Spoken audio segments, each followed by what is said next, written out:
យកខ្សែវែងខ្សែខ្លីវានេះខ្សែវែងវាអត់ដល់ដៃបាយđi lang thấy đông nha nữa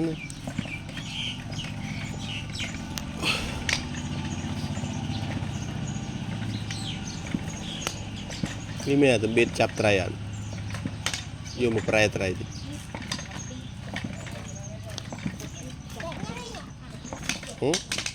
vậy như hả đây hạt pràn dục xe về mới biết lo rồi đây hạt pràn rồi hả châu kia xe về clay là vậy như thế này